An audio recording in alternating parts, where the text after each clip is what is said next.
Hello दोस्तों, मेरा नाम है शुभम नामदेव और आज हम स्टार्ट करने वाले हैं क्लास 11 फिजिक्स का chapter number 1 that is unit and dimensions. आपकी बुक में नाम होगा कुछ ऐसा, introduction to physical units and measurement. ठीक है, तो आज हम क्या करेंगे, क्लास 11th का फिजिक्स का chapter number 1 units and measurement. अब हर चीज को हम बेसिक से करेंगे बहुत ही।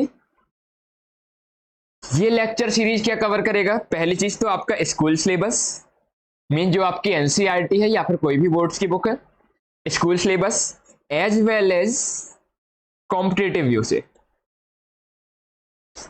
दोनों को ध्यान में रख के ये लेक्चर सीरीज होगी। इस लेक्चर सीरीज से आपको स्कूल की तैयारी अलग से नहीं करनी पड़ेगी, कॉम्पिटिटिव की तैयारी अलग से नहीं करनी पड़ेगी, दोनों चीजें साथ में कंप्लीट हो जाएंगी। ठीक है, एक और चीज, कुछ लोगों को लगता है जो कंपटीशन का सिलेबस होता है ये हमारे स्कूल को हेल्प करेगा, तो ये आपके स्कूल को हेल्प कम करेगा, बल्कि आपका स्कूल का सिलेबस भी इसे हेल्प करेगा, क्योंकि जो स्कूल की आपकी एनसीईआरटी बुक होगी इससे कई गुना ज्यादा सिलेबस होता है कॉम्पिटिटिव एग्जाम का।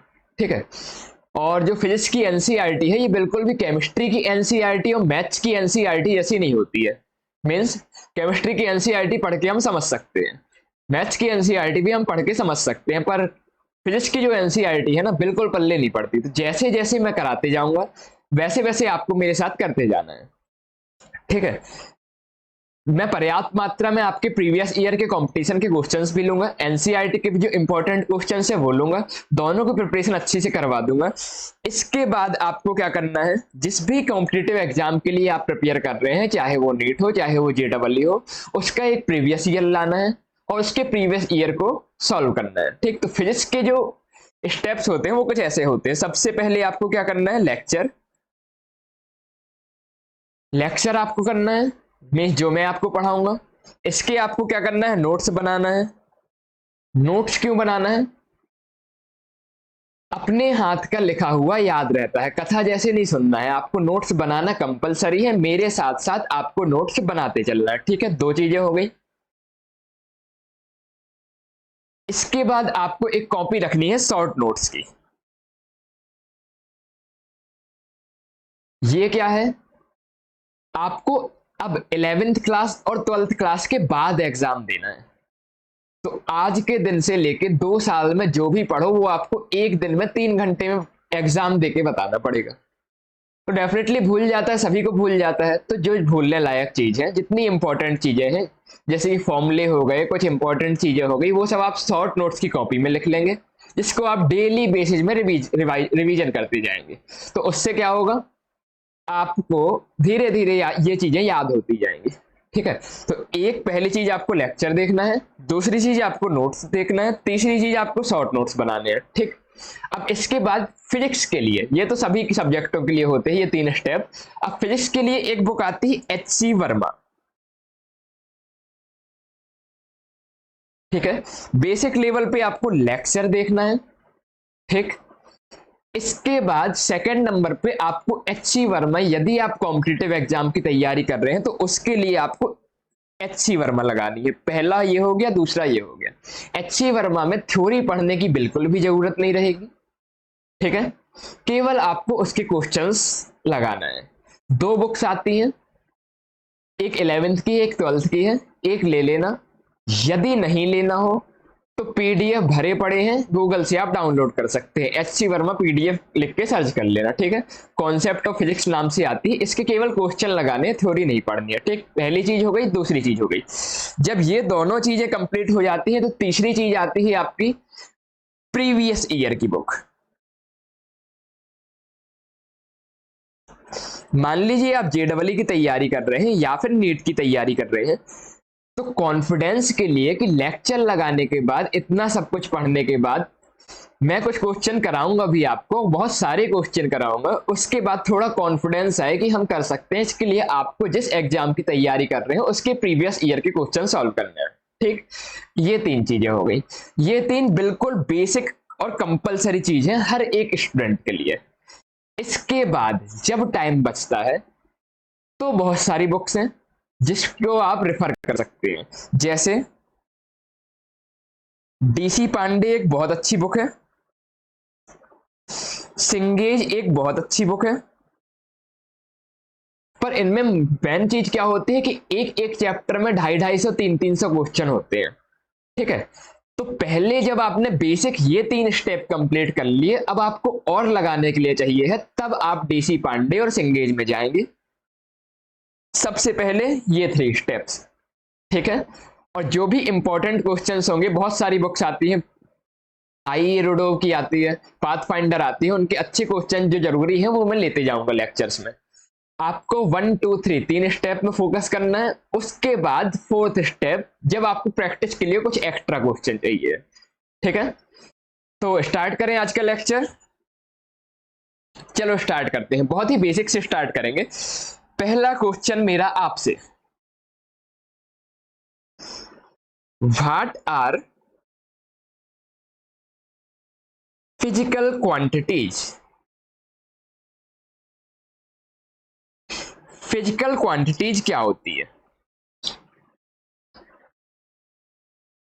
फिजिकल क्वांटिटीज क्या होती है? ऐसी चीजें जिसको हम मीजर कर सकते हैं, मतलब नाप सकते हैं, उनको हम बोलते हैं फिजिकल क्वांटिटीज। जैसे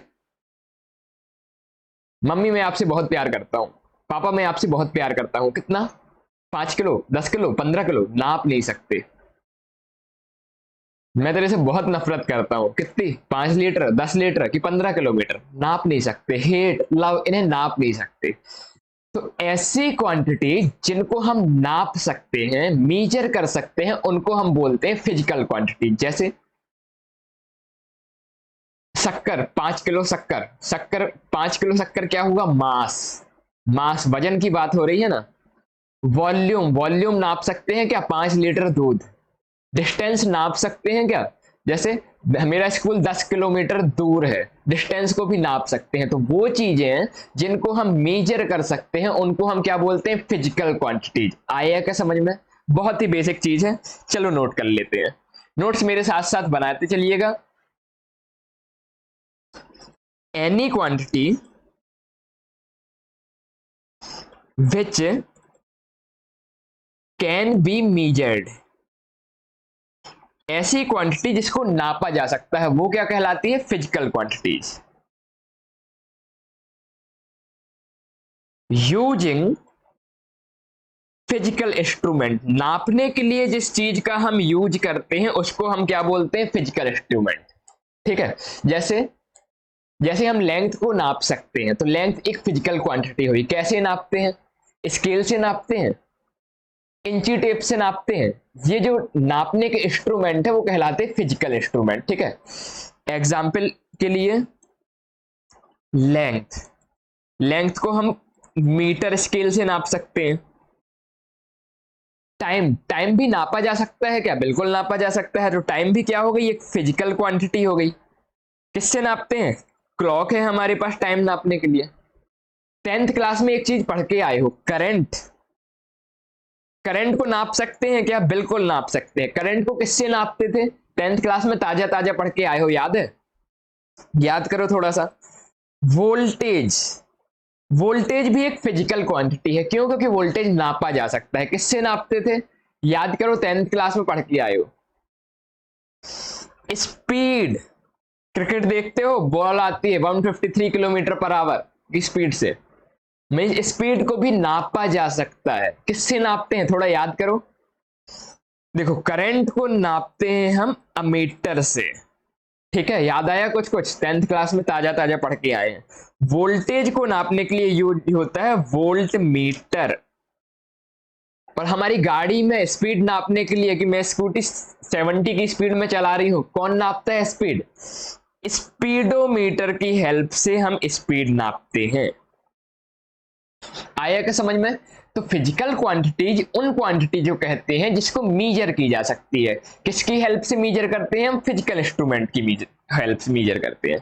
ठीक है, अब मेरा आपसे second question. So how we differentiate them when we measure them, means जब हम अलग अलग फिजिकल क्वांटिटीज को नापेंगे, मीजर करेंगे, तो हम उन्हें डिफ्रेंशिएट कैसे करेंगे, अलग है ये कैसे बताएंगे। मान लो आपके स्कूल की डिस्टेंस है 10 किलोमीटर, ठीक है, और आपको स्कूल तक पहुंचने में टाइम लगता है कुछ 10 मिनट। आपने दो अलग अलग फिजिकल क्वांटिटी नापी। पहली फिजिकल क्वांटिटी क्या है, डिस्टेंस, और दूसरी फिजिकल क्वांटिटी क्या है, टाइम। तो मान लो जब मैं आपको रिपोर्ट करता हूं, ये मैंने 10 रिप्रेजेंट किया डिस्टेंस और ये 10 रिप्रेजेंट किया टाइम, तो हमें कैसे पता चलेगा कि कौन सा टाइम है और कौन सा डिस्टेंस है। मींस जब हम दो अलग अलग फिजिकल क्वांटिटी को नापेंगे तो उनके बीच में डिफरेंशिएट कैसे कर पाएंगे कि ये कौन सी फिजिकल क्वांटिटी हो, ये कौन सी फिजिकल क्वांटिटी है। देखो यहां पर जब हम देखें 10 किलोमीटर और यहां पर देखें 10 मिनट, हमें कैसे पता चल रहा है कि एक डिस्टेंस है और एक टाइम है। इनकी यूनिट को देखकर हमें पता चल रहा है। मान लो ये ऐसे लिखा होता 10 और 10, तो हमें पता नहीं चल पाता कि कौन डिस्टेंस है कौन टाइम है। तो अलग अलग फिजिकल क्वांटिटी को हम कैसे डिफरेंशिएट कर पाएंगे कि कौन डिस्टेंस है कौन टाइम है। अलग अलग फिजिकल क्वांटिटी को कैसे डिफरेंशिएट करेंगे, उनकी यूनिट देखकर डिफरेंशिएट करेंगे। मतलब कोई चीज लिखी होगी यदि 10 लीटर, तो हमें पता चल जाएगा किस फिजिकल क्वांटिटी की बात हो रही है, वॉल्यूम की। कैसे पता चला, इसकी यूनिट को देख के। यदि कोई चीज लिखी होगी 10 किलोमीटर पर आवर, तो हमें पता चल जाएगा किस फिजिकल क्वांटिटी की बात हो रही है, स्पीड की। कैसे, यूनिट को देख के। इतना आया समझ में। ये हो गए हमारे दो क्वेश्चन। तीसरी question, third, so why units are important। Unit क्यों इंपॉर्टेंट है, यूनिट क्यों इंपॉर्टेंट है। एक फिजिकल क्वांटिटी को दूसरी फिजिकल क्वांटिटी से अलग करने के लिए यूनिट इंपॉर्टेंट है। जैसे पहले डेफिनेशन लिख लेते हैं, to separate one physical quantity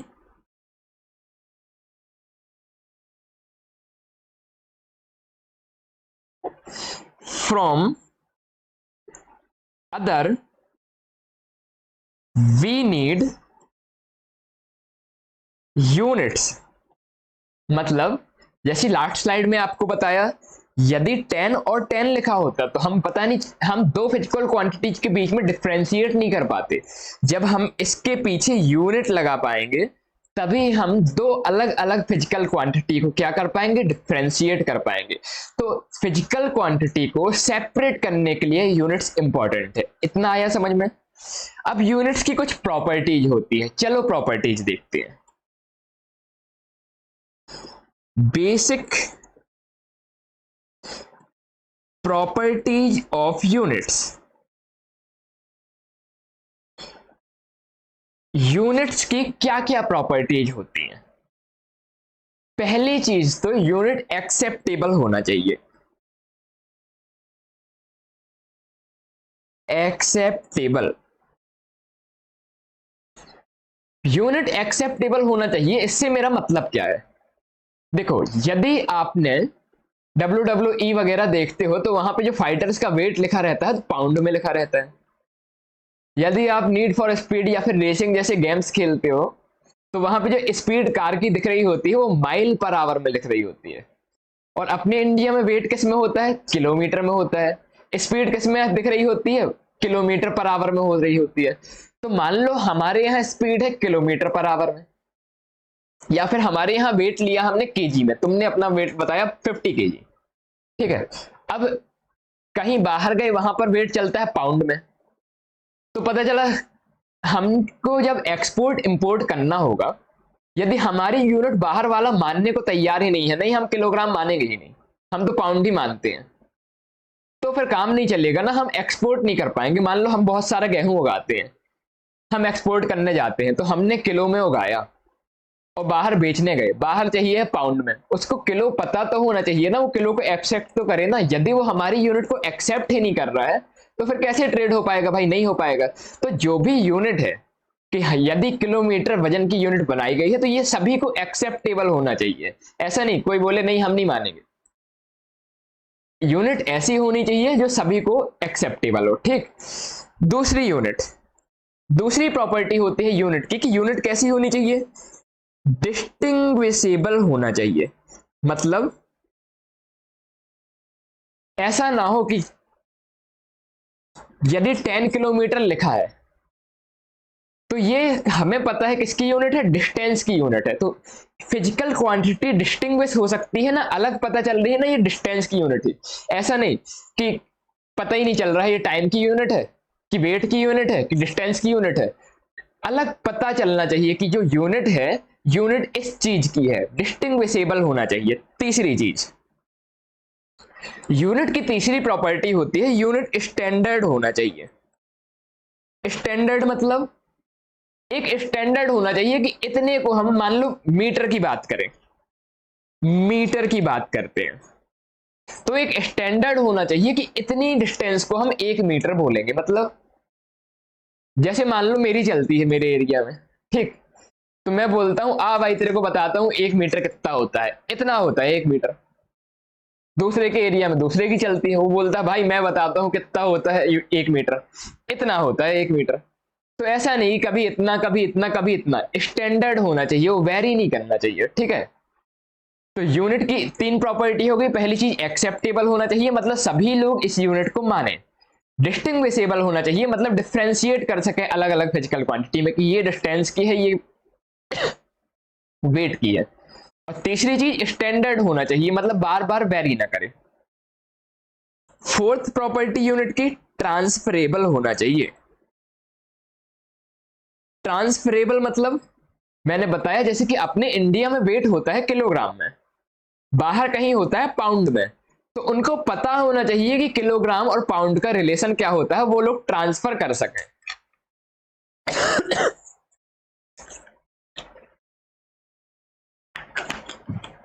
ठीक है, इतना आया समझ में, ये हो गई बेसिक प्रॉपर्टीज ऑफ यूनिट। बिल्कुल क्लास के साथ साथ याद करते चलना, मैं हर चीज को 3-4 बार रिपीट करता हूं। ठीक है, किसी को यार लगे मेरा स्पीड ज्यादा है तो ऐसा नहीं है, मैं हर चीज को 2-3 बार रिपीट करता हूं, इसीलिए वो थोड़ा सा ज्यादा लग सकती है। यदि किसी को लगता है मेरी स्पीड कम है तो अभी मत भागो, मैं भागने को बोलूंगा, धीरे धीरे भागेंगे। अभी थोड़ा आपको मेरी और मेरे मुझे आपकी आदत हो जाए, एक दूसरे को हम लोग समझने लगे, फिर खूब भागेंगे। और जब लास्ट तक 2 साल बाद तुम लोग बोलोगे ना अब चला भी नहीं जा रहा, तो अभी जो लोग भाग रहे हैं हमसे बोलेंगे चलो भाई कम से कम चलो। ठीक है, ये मेरा काम है। चलो ठीक है, अब अपन आते हैं नेक्स्ट चीज में। हमने पढ़ा फिजिकल क्वांटिटी क्या होती है। फिजिकल क्वांटिटी क्या थी, ऐसी चीज जिसको हम मीजर कर सकते हैं। ठीक है, तो अब फिजिकल क्वांटिटी के क्लासिफिकेशन देखते हैं। Classification of physical quantity. ठीक है, फिजिकल क्वांटिटी का क्लासिफिकेशन देखो, फिजिकल क्वांटिटी बहुत सारी, हम बहुत सारी चीजों को नाप सकते हैं। जैसे एक लेंथ नापते हैं, हमारे स्कूल की डिस्टेंस इतनी है। एक टाइम नापते हैं, मैंने 10 मिनट में रेस कंप्लीट की। एक वजन नापते हैं, मेरा वेट 50 kg है। ऐसी कितनी फिजिकल क्वांटिटीज देखी है आपने। आप स्पीड नापते हो गाड़ी की, इतने 70 किलोमीटर पर आवर की स्पीड से चल रही है। ठीक है, एक्सलरेशन नापते हो, इतना एक्सलरेशन है। ठीक है, फोर्स नापते हो, इतना फोर्स लग रहा है। ठीक, तो ऐसे करके बहुत सारी फिजिकल क्वांटिटीज है, लेकिन सभी फिजिकल क्वांटिटीज को हम 2 मेजर कैटेगरी में डिफरेंशिएट कर सकते हैं। कौन कौन सी है वो, एक है हमारी फंडामेंटल क्वांटिटी,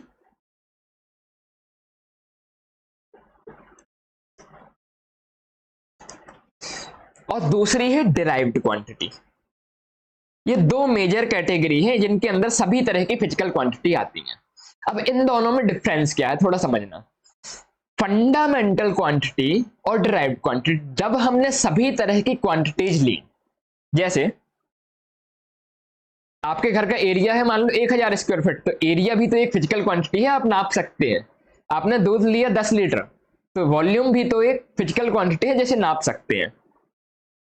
एरिया का फॉर्मूला बताना थोड़ा, कितना होता है, लेंथ इतनू ब्रीथ। वॉल्यूम का फॉर्मूला बताना थोड़ा, कितना होता है, मान लो क्यूबॉइड की है, length into breadth into height. Length L क्या है एरिया में, डिस्टेंस है, लेंथ है।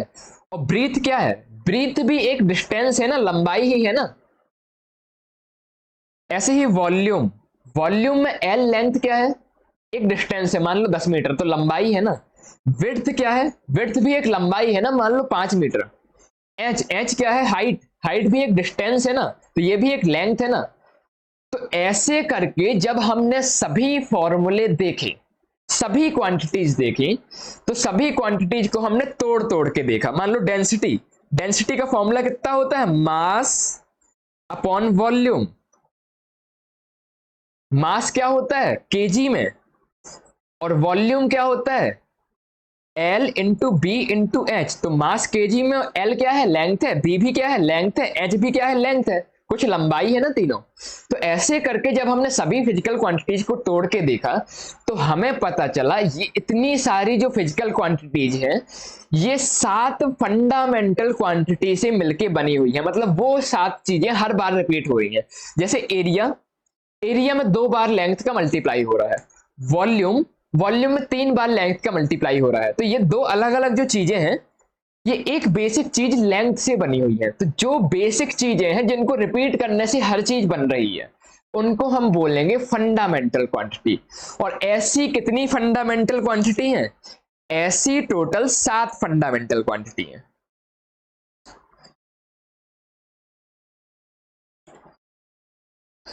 7 फंडामेंटल क्वांटिटी हैं, ठीक है।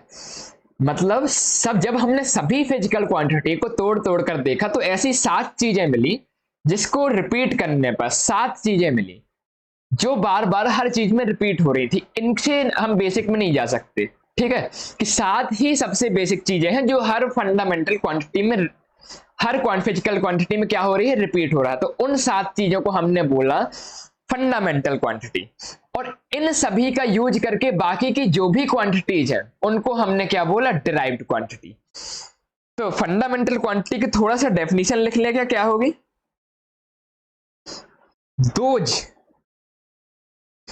Those physical quantity which cannot be represented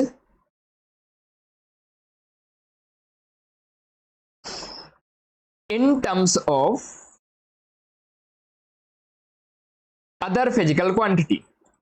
मतलब ऐसी फिजिकल क्वांटिटी जिसको हम दूसरी फिजिकल क्वांटिटी के टर्म्स में नहीं लिख सकते, उनको हमने बोला फिजिकल क्वांटिटी। और डिराइव्ड किसको बोला, ऐसी फिजिकल क्वांटिटी जिनको हम फंडामेंटल क्वांटिटी का यूज करके लिख सकते हैं। Those quantity which are written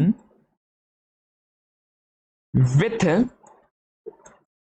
the help of fundamental quantity. मतलब देखो लेंथ जैसे की बात करो, तो लेंथ एक ऐसी क्वांटिटी हो गई जिसको हम किसी और क्वांटिटी के बेसिस में नहीं लिख सकते। तो लेंथ क्या हो गई, फंडामेंटल क्वांटिटी हो गई। वहीं यदि हम एरिया की बात करें, तो एरिया को 2 बार लेंथ का मल्टीप्लाई करके लिख सकते हैं। तो एरिया क्या हो गया, डिराइव्ड क्वांटिटी हो गई। ऐसे ही वॉल्यूम की यदि बात करें, तो 3 बार लेंथ का मल्टीप्लाई करने से वॉल्यूम आ रहा है, तो वॉल्यूम भी क्या हो गई, डिराइव्ड क्वांटिटी हो गई, ठीक है। तो जो बेसिक है वो फंडामेंटल, और इनको यूज करके जो आई वो हो गई डिराइव्ड। तो ऐसी टोटल 7 फंडामेंटल क्वांटिटी होती है। इन 7 का नाम कुछ ऐसा है, आपको याद होना चाहिए। पहली है मास, दूसरा है लेंथ, तीसरा है टाइम, फोर्थ है करंट, फिफ्थ है टेम्परेचर, सिक्स्थ है अमाउंट ऑफ सब्सटेंस, जो आप केमिस्ट्री में पढ़ चुके हैं, जिसको मोल बोलते हैं, और सेवेंथ है इल्यूमिनस इंटेंसिटी।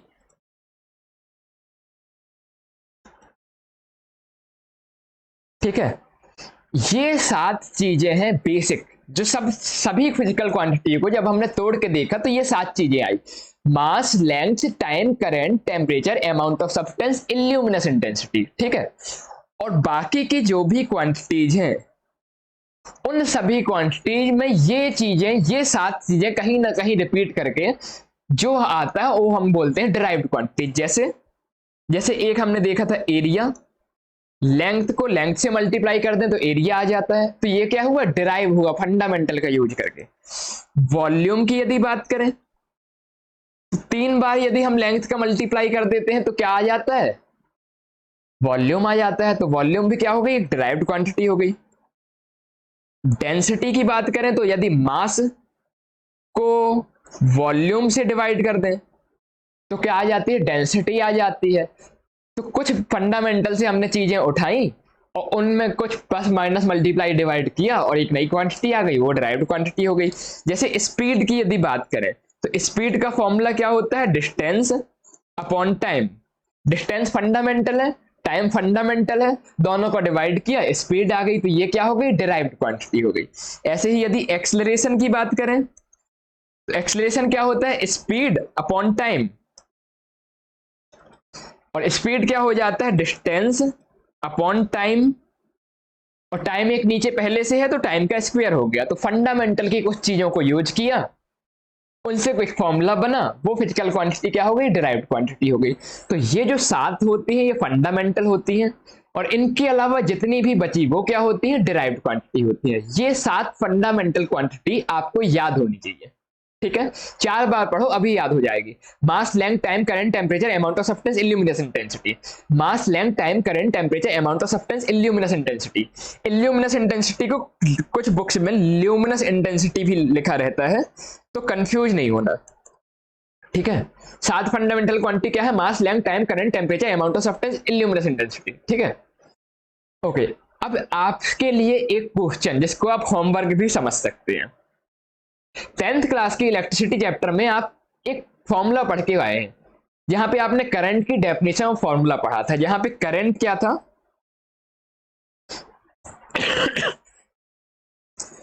करंट को आप बोलते थे कि करंट होता है चार्ज पर यूनिट टाइम, ठीक है। करंट होता है चार्ज पर यूनिट टाइम, ठीक। मतलब कि करंट को हम चार्ज और टाइम का यूज करके लिख सकते हैं। जब करंट को हम चार्ज और टाइम का यूज करके लिख सकते हैं तो मेरा क्वेश्चन आपसे यह है कि करंट फिर फंडामेंटल क्वांटिटी कैसे हुई। ये क्वेश्चन आपके पास है, आपको होमवर्क है, आपको इसको सोच के आना है, गूगल से पूछना है, गूगल का सही यूज करना है, ठीक है। मैं क्वेश्चन समझ में आया। करंट को लिख सकते हैं हम चार्ज अपॉन टाइम, करंट को लिख सकते हैं हम चार्ज अपॉन टाइम। तो जब करंट को चार्ज और टाइम का यूज करके लिख सकते हैं, फिर करंट फंडामेंटल क्वांटिटी कैसे हुई, ये है आपका क्वेश्चन, या फिर बोलो होमवर्क, ठीक है। आगे चलें। अच्छा, कुछ लोगों को इल्यूमिनस इंटेंसिटी नहीं पता होगी क्या होता है, तो मैं बता दूं। कहीं पर तेज लाइट पड़ रही है, मान लो मेरे फेस पर तेज लाइट पड़ रही है और यहां हाथ के नीचे कम लाइट पड़ रही है, अंधेरा है, ठीक। तो कहीं पर ज्यादा लाइट है, कहीं पर कम लाइट है। ये कैसे बताते हैं कि कितनी ज्यादा लाइट है, कितनी कम लाइट है, तो जो लाइट की जो इंटेंसिटी होती है उसको बताने की जो यूनिट है उसका नाम है इल्यूमिनस इंटेंसिटी, ठीक है। ऐसे ये समझ में आता है ना, कि जैसे कि कहीं ज्यादा धूप है, कहीं ज्यादा उजाला है, कहीं कम उजाला है, कहीं ब्राइटनेस ज्यादा है, कहीं ब्राइटनेस कम है, तो कैसे बताते हैं, लाइट की इंटेंसिटी की यूनिट होती है इल्यूमिनस इंटेंसिटी, ठीक है। चलो आगे चलते हैं। फिजिकल क्वांटिटी याद हो गई, 2 तरह की होती है, एक फंडामेंटल, एक डिराइव। फंडामेंटल में 7 आती हैं, mass, length, time, current, temperature, amount of substance, इल्यूमिनेस intensity, और बाकी जितनी बची वो क्या हो गई हमारी, डिराइव्ड, ठीक है। चलो नेक्स्ट चीज इसके बाद आती है हमारी सिस्टम ऑफ यूनिट।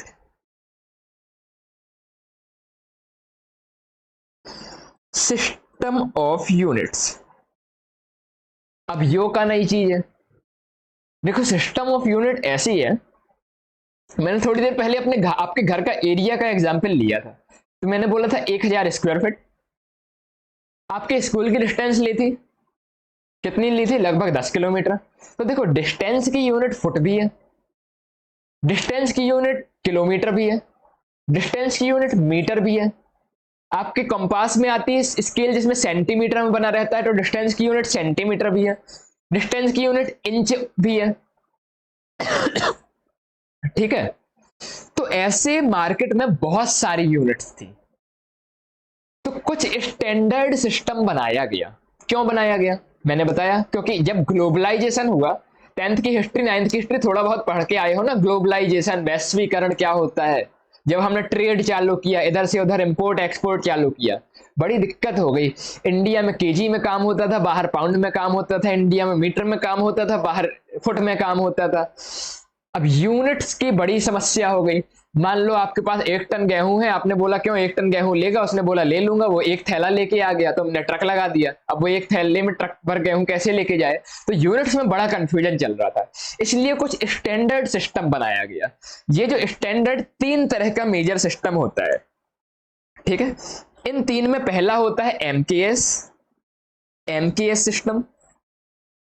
दूसरा होता है सीजीएस सिस्टम, और तीसरा होता है एफपीएस सिस्टम। ठीक है, system of unit 3 major system होते हैं, पहला एमकेएस, दूसरा सीजीएस, तीसरा एफपीएस। ठीक है, एमकेएस सिस्टम में जो वेट होता है, जो लेंथ होती है, वो मीटर में ली जाती है। जो वेट होता है या फिर बोला जाए मास होता है, इसको किलोग्राम में लिया जाता है। और जो टाइम होता है ये सेकंड में लिया जाता है। ठीक है, सीजीएस सिस्टम में जो लेंथ होती है ये सेंटीमीटर में ली जाती है।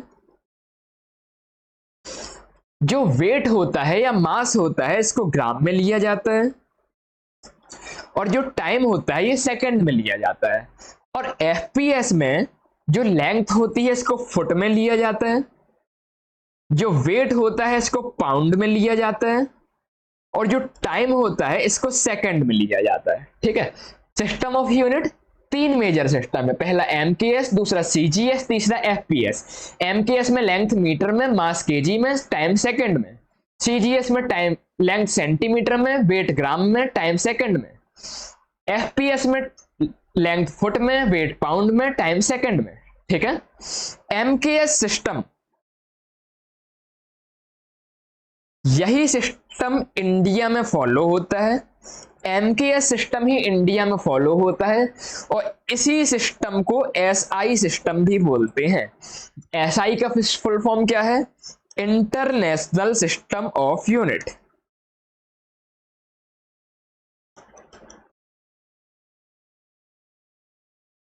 ठीक है, फिर से बताता हूं, सिस्टम ऑफ यूनिट मेजर 3 होते हैं, MKS, CGS, FPS. MKS metre kilogram second, CGS centimetre gram second, FPS foot pound second. ठीक, एमकेएस सिस्टम इंडिया में यूज होता है। एमकेएस सिस्टम को भी एसआई सिस्टम कहते हैं। एसआई सिस्टम का full form international system of unit. ठीक है, इतना याद हो गया, आगे चलते हैं।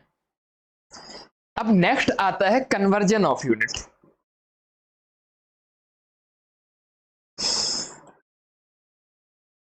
अब कन्वर्जन ऑफ यूनिट क्या है? कन्वर्जन ऑफ यूनिट मतलब एक यूनिट से दूसरी यूनिट में बदलना। क्यों जरूरत पड़ी? बताया मैंने, इंडिया में वेट किलोग्राम में होता है, बाहर पाउंड में होता है, तो रिलेशन तो पता होना चाहिए ना। मान लो मैं 5 किलो, किसी ने बाहर बोला 5 पाउंड चाहिए हमें गेहूं, मैं 5 किलो लेके चला गया, किसी का फायदा किसी का नुकसान हो गया, मैंने उससे ज्यादा गेहूं दे दिया ना। तो 1 किलोग्राम दूसरे पाउंड में हम कन्वर्ट कर सकें, इसको हम बोलते हैं कन्वर्जन ऑफ यूनिट। ठीक है, कैसे करते हैं? एग्जाम्पल से देखते हैं। पहले तो कन्वर्जन के कुछ नियम। कन्वर्जन के कुछ नियम देखो, 10th क्लास में तुम लोग कन्वर्ट करके आ रहे हो, क्या कन्वर्ट करते थे याद है? 10th क्लास में 4.3 मैथ्स में स्पीड किलोमीटर पर आवर में चाहिए थी, डी होती थी क्वेश्चन में, आपको मीटर पर सेकंड में कन्वर्ट करते थे। तो जब स्पीड को मुझे ये बताओ किलोमीटर पर आवर से मीटर पर सेकंड में कन्वर्ट करते थे, तो स्पीड कन्वर्ट करने पर डिस्टेंस बन जाता था क्या? स्पीड कन्वर्ट करने में स्पीड ही रहेगा। ठीक है, मान लो जैसे कि एक बात बोलो, मैं बोलूं 5 किलोमीटर को कन्वर्ट करो, तुमने 5 किलोमीटर को कन्वर्ट किया, बोल दिया 10 लीटर। डिस्टेंस को तुमने क्या बना दिया? वॉल्यूम बना दिया। ऐसा नहीं हो सकता। तो कन्वर्जन ऑफ यूनिट में याद रखने लायक बात क्या है, लिख लेते हैं इसे। व्हेन वी कन्वर्ट यूनिट, जब हम यूनिट कन्वर्ट करेंगे तो कुछ चीजों का याद रखना है। पहली चीज, physical quantity remain same, physical quantity वही रहेगी। मतलब यदि आप स्पीड को कन्वर्ट कर रहे हो ना तो स्पीड ही रहेगी, ऐसा नहीं स्पीड का वॉल्यूम बना दिया। आप, मैंने बोला 100 किलोमीटर पर आवर कन्वर्ट करो, आपने बोल दिया 50 डिग्री सेंटीग्रेड, ऐसा नहीं कि तुमने स्पीड को टेम्परेचर बना दिया। फिजिकल क्वांटिटी वही रहेगी, मतलब स्पीड को जब कन्वर्ट करोगे तो फिजिकल क्वांटिटी स्पीड ही आएगी। किलोमीटर पर आवर में स्पीड थी, जब कन्वर्ट करोगे तो मीटर पर सेकंड में स्पीड ही आएगी। पहला पॉइंट आया समझ में। सेकंड पॉइंट, मैग्नीट्यूड में वेरी, मैग्नीट्यूड बदल सकता है। मतलब मैंने बोला 1 किलोमीटर को मीटर में कन्वर्ट कर दिया, तो तुमने बोला 1000 मीटर। तो पहला पॉइंट क्या था, यदि ये डिस्टेंस है तो कन्वर्ट करने के बाद जो आ रहा है वो भी क्या रहेगी, डिस्टेंस रहेगी।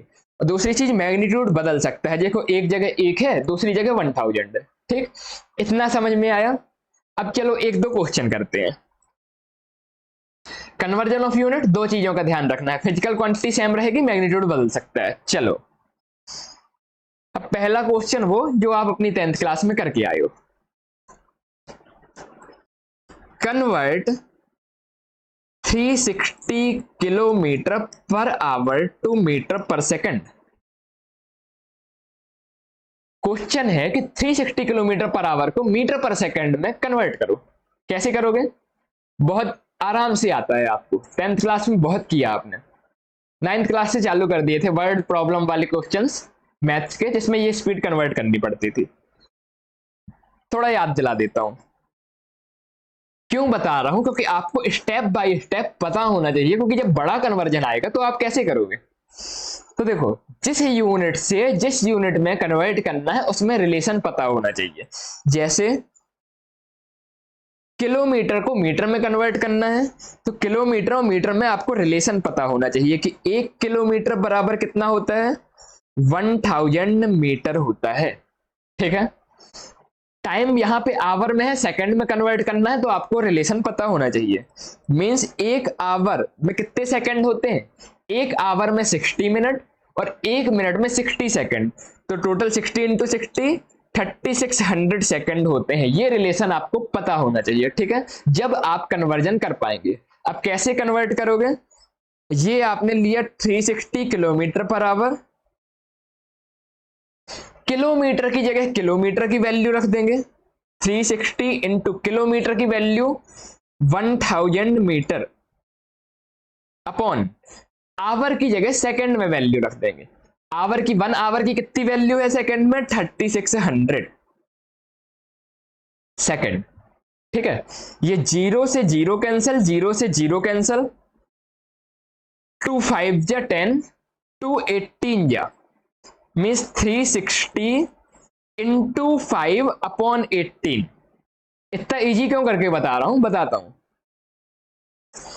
ये 18 2 जा 36, 20 आ गया, 20 इंटू 5 यानी कि 100 मीटर पर सेकंड। ऐसे आप यूनिट को कन्वर्ट करेंगे।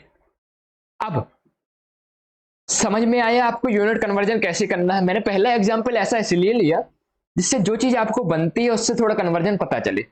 जिसको लग रहा होगा ना बड़ा लल्लू सा एग्जांपल लिया, अगला क्वेश्चन तुम करके बताया ना, तुमको टाइम दूंगा करने के लिए। ठीक है, पहली चीज तो जिस यूनिट से जिस यूनिट में कन्वर्ट करना है उसके बीच हमें रिलेशन पता होना चाहिए। मींस 1 किलोमीटर में कितने मीटर होते हैं, 1 आवर में कितने सेकंड होते हैं। ठीक है, फिर किलोमीटर की जगह किलोमीटर की वैल्यू, आवर की जगह आवर की वैल्यू, काटा पीटा आंसर आ गया। अब इन चीजों को देख के हमें शॉर्टकट बनाते जाना है अपनी। शॉर्टकट किस लिए? क्योंकि कॉम्पिटिटिव एग्जाम में आपको टाइम कम करना होता है। जैसे जब भी आपको स्पीड किलोमीटर पर आवर में दी होगी, जैसे कि मान लो x किलोमीटर पर आवर दी है और आपको मीटर पर सेकंड में कन्वर्ट करना है, तो क्या करोगे, 5/18 से मल्टीप्लाई कर दोगे तो मीटर पर सेकंड आ जाएगा। मीटर पर सेकंड में स्पीड आ जाएगी। ठीक है, यदि x मीटर पर सेकंड में स्पीड दी हुई है तो क्या करोगे, 18/5 से मल्टीप्लाई कर दोगे, किलोमीटर पर आवर में स्पीड आ जाएगी। ठीक है, ये छोटी छोटी बेसिक चीजें दिमाग में घुसाते चलना है। क्यों? टाइम कम करेगा, हमारा टाइम कंज्यूम कम होगा। हमारे पास कॉम्पिटिटिव में बस टाइम की कमी होती है, बाकी आता सब कुछ है। ठीक, चलो, जिनको लगा होगा बहुत ही लल्लू सा क्वेश्चन दिया, तो उनके लिए अगला question.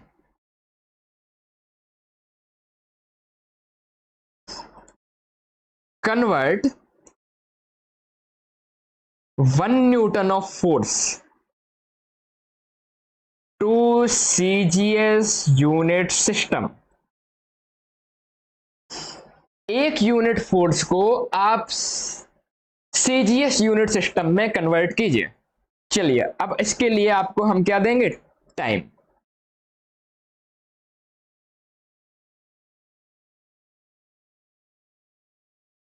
Convert 1 newton of force to CGS unit system.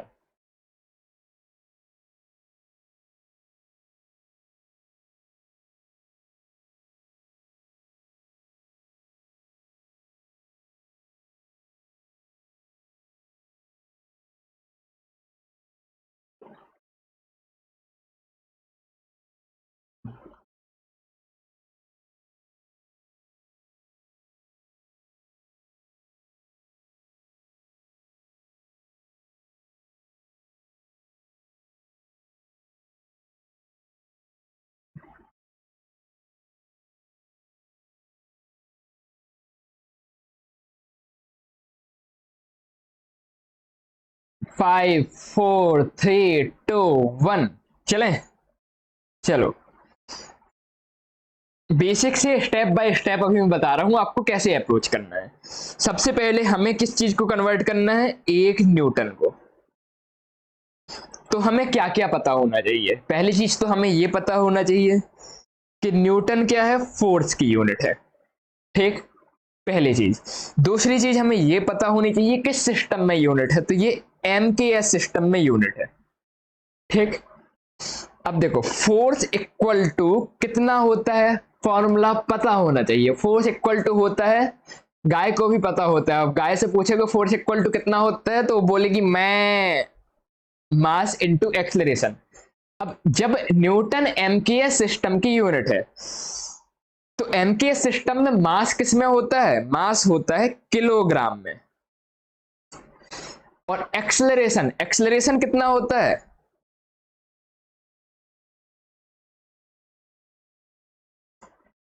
Acceleration होता है स्पीड अपॉन टाइम।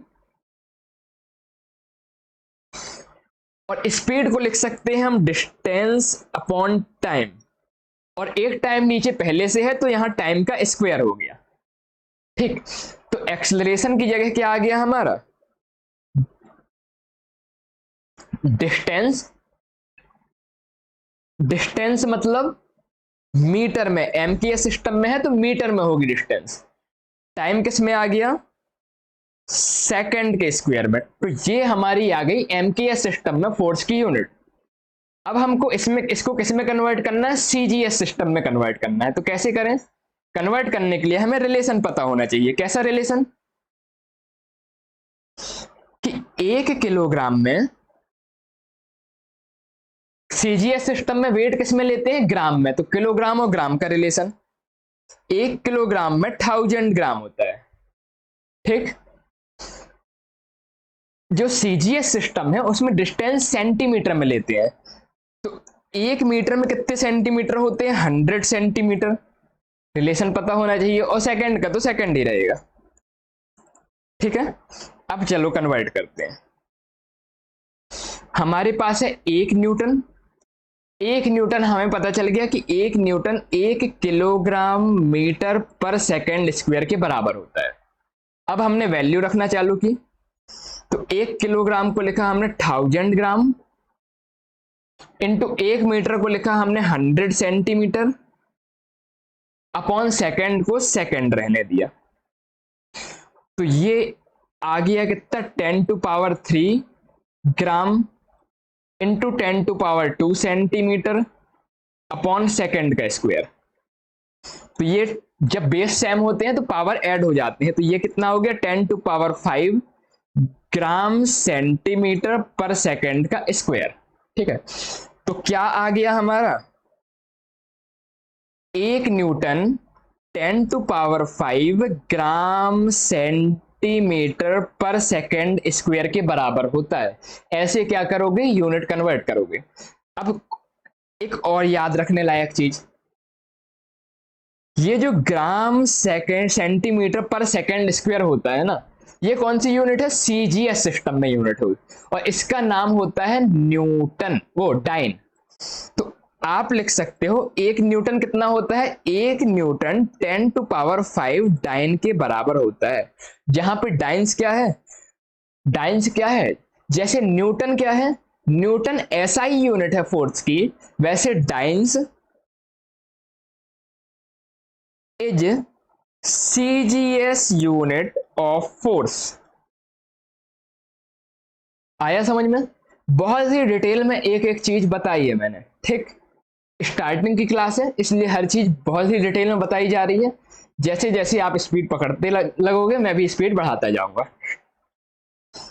चलो, जिसको नहीं समझ में आया हो एक बार फिर से देखना। हमें दिया था एक न्यूटन को कन्वर्ट करना है सीजीएस सिस्टम में, ठीक।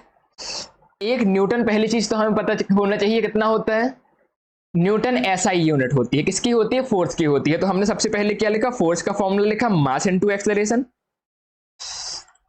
मास एक्सेलरेशन को हमने लिख दिया डिस्टेंस अपॉन टाइम का स्क्वायर। एसआई सिस्टम में मास को लेते हैं केजी में, डिस्टेंस को लेते हैं मीटर में, और टाइम को लेते हैं सेकंड के स्क्वायर में। तो एक न्यूटन का हमने निकाल लिया, एक न्यूटन हो गया 1 kilogram metre per second square के बराबर, ठीक है। इसके बाद इसको हमने सीजीएस में कन्वर्ट करने का ट्राई किया। तो सीजीएस में कन्वर्ट करने के लिए हमने एक न्यूटन को जो 1 kilogram metre per second square के बराबर निकाला है, यहां पे केजी मीटर और सेकंड की वैल्यू रख दी। तो 1 केजी कितना आया, 1000 ग्राम के बराबर। 1 मीटर कितना आया, 100 सेंटीमीटर के बराबर, और सेकंड स्क्वायर का सेकंड स्क्वायर रहा। ये सीजीएसई में यूनिट पुट कर दी, ठीक है। ये कितना आ गया, 10⁵ ग्राम सेंटीमीटर पर सेकंड स्क्वायर। ये हमने एक न्यूटन को सीजीएस सिस्टम में कन्वर्ट कर दिया। इसके बाद एक याद रखने वाली चीज बताई, क्या याद रखने वाली चीज बताई, जैसे न्यूटन क्या होता है, फोर्स की एसआई यूनिट होती है, वैसे डाइन्स क्या होता है, फोर्स की सीजीएस यूनिट होती है, ठीक। एसआई यूनिट फोर्स की न्यूटन, सीजीएस यूनिट फोर्स की डाइन्स। और एक डाइन कितना होता है, एक डाइन्स होता है 1 ग्राम सेंटीमीटर पर सेकंड स्क्वायर के बराबर, और एक न्यूटन 10⁵ डाइन्स के बराबर होता है।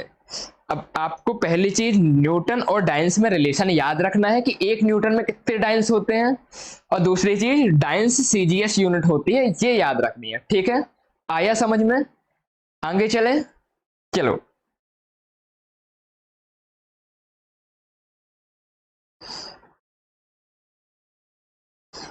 Convert 1 joule of work to CGS unit system. 1 joule work को सीजीएस सिस्टम में कन्वर्ट करो। अभी देखो, आपको लास्ट क्वेश्चन में स्टेप बाय स्टेप हर चीज बताई हुई है। आपको फिर इस क्वेश्चन को ट्राई करो, नहीं समझ में आएगा फिर बताऊंगा, 2 बार बताऊंगा, आपको बिल्कुल समझ में आ जाए, ठीक है। ट्राई करना बहुत जरूरी है, ऐसा नहीं कथा जैसा देख रहे हैं।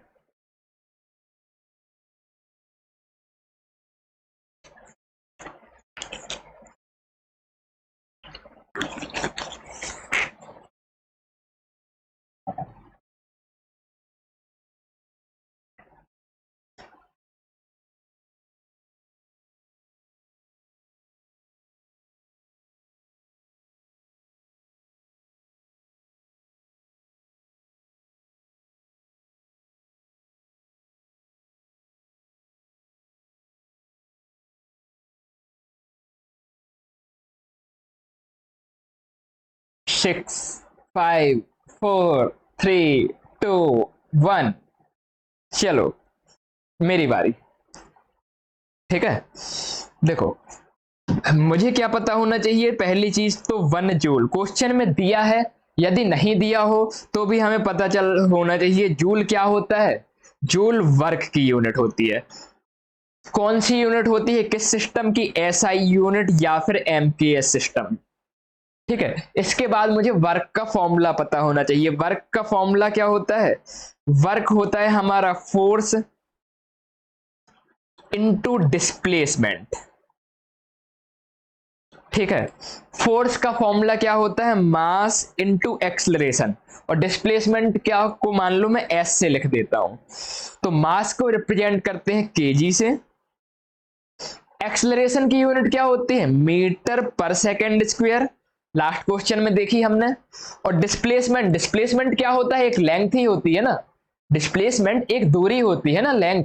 और लेंथ को किसमें नापते हैं? मीटर में। तो ये आ गया इनटू डिस्प्लेसमेंट की जगह मीटर। तो जो वर्क की यूनिट होती है 1 जूल, ये किसके बराबर आ गई? ये आ गई हमारी 1 kilogram metre square per second square के बराबर। अब इसको हम क्या कर सकते हैं? सीजीएस में कन्वर्ट कर सकते हैं। कैसे करेंगे देखना। हमने 1 जूल निकाल लिया। 1 जूल आ गया है हमारा 1 kilogram metre square per second square के बराबर। अब 1 किलोग्राम को जब सीजीएस में कन्वर्ट करेंगे तो सीजीएस में ग्राम में लेते हैं वेट। तो 1 किलोग्राम कितने ग्राम के बराबर होता है? 1000 ग्राम के बराबर। ठीक, जो लेंथ होती है सीजीएस में सेंटीमीटर में लेते हैं, तो मीटर की जगह सेंटीमीटर में लिखना पड़ेगा। 1 मीटर कितने सेंटीमीटर के बराबर होता है? 100 सेंटीमीटर के बराबर। और मीटर के ऊपर स्क्वायर लगा है, तो 100 सेंटीमीटर के ऊपर क्या आ जाएगा? स्क्वायर आ जाएगा। सीजीएस सिस्टम में जो टाइम होता है सेकंड में लेते हैं, और स्क्वायर लगा है तो स्क्वायर आ जाएगा। तो ये टोटल कितना आ गया? 100 into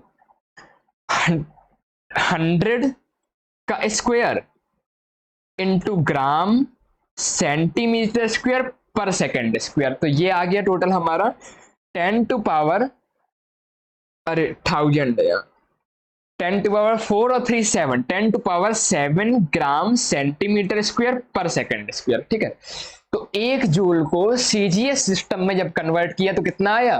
10 to power 7 gram centimetre square per second square. अब एक और चीज अब आपको याद रखनी है। क्या याद रखना है? कि ये जो 1 ग्राम centimetre square per second square, मतलब वर्क की जो सीजीएस यूनिट आई है, इसको हम अर्ग बोलते हैं। ये 1 अर्ग कहलाता है। ठीक, अर्ग क्या है? जैसे जूल वर्क की एसआई यूनिट होती है, वैसे ही अर्ग is CGS unit of work. याद रखना है। क्या याद रखना है? अर्ग वर्क की सीजीएस यूनिट होती है। जैसे जूल एसआई यूनिट होती है, वैसे अर्ग सीजीएस यूनिट होती है। अब एसआई यूनिट और सीजीएस यूनिट के बीच में रिलेशन पूछे कोई, या फिर जूल और अर्ग के बीच में रिलेशन पूछे कोई, तो आप क्या बोलोगे? 1 joule equal to 10 to power 7 erg होता है। ये दो चीजें आपको याद रखनी है। आया समझ में? ठीक है, 2 क्वेश्चन बहुत ही बेसिक से बताए मैंने, हर एक चीज बहुत ही बेसिक से एक्सप्लेन किया। अब आपको ट्राई करने के लिए एक क्वेश्चन देता हूं। मान लो रो इक्वल टू 2 ग्राम पर सेंटीमीटर क्यूब। ये क्या है? आपको पता होना चाहिए यूनिट देख के। ऊपर मास है ग्राम में, नीचे सेंटीमीटर क्यूब है, मतलब वॉल्यूम है। तो मतलब मास अपॉन वॉल्यूम क्या होता है? Density. Convert it into MKS system. मैंने आपको 2 क्वेश्चन करवाए जिसमें एमकेएस से सीजीएस में कन्वर्ट किया। अब ये आपका होमवर्क है कि सीजीएस सिस्टम, ये देखो यहां पर वेट लिया है ग्राम में, डिस्टेंस ली है सेंटीमीटर में, मतलब सीजीएस सिस्टम है। इससे एमकेएस सिस्टम में आपको कन्वर्ट करना है कि इस चीज को जब आप एमकेएस सिस्टम में कन्वर्ट करोगे तो कितना आएगा। ठीक, ये है आपका होमवर्क। मिलते हैं नेक्स्ट क्लास में, तब तक के लिए जय हिंद, जय भारत।